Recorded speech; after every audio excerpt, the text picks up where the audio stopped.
Bir bor ekan, bir yo'q ekan. Qadim o'tgan zamonda bir bog'bon bo'lgan ekan. U bog' yaratishni juda ham yaxshi ko'rar ekan.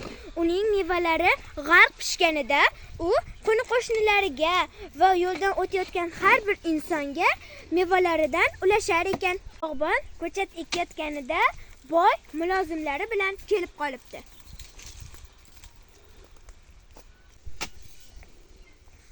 Assalomu alaykum boboy, nima qilyapsiz?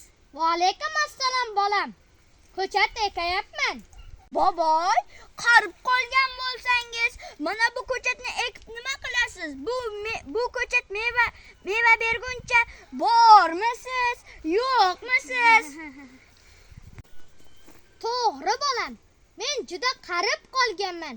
Lekin bu ko'chatlarning mevasini men yemasam ham, bu nevaralarim yeydilar. Bu yo'ldan o'tgan ketgan odamlar ham bu mevasidan bahramand oladilar. Bolam.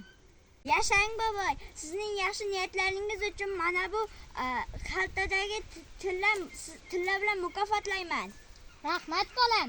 Rahmat o'g'lim. Ko'rdingmi? Boshqalarning daraxti yillar o'tib hosil bersa, mening daraxtim hozirning o'zida hosil berdi. Boboy, mana sizga yana bir xalta oltin. Bu sizning hozir javobingiz uchun mukofot. Rahmat. Qulluq bolam. Rahmat senga. Boshqalarning daraxti bir yilda bir marta hosil bersa, mening daraxtim bir kunda 2 marta hosil berdi mana. Boyata bu yerdan tezroq keta qolaylik. To'g'ri aytib, ketaylik. Aks holda bu chol hamma boyligingizni olib qo'yadi.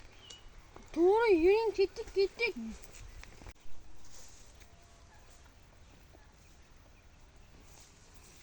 Bolalarim, yaxshi niyat bilan daraxt eking. Yurtimiz obod, dasturxonimiz to'kin bo'ladi.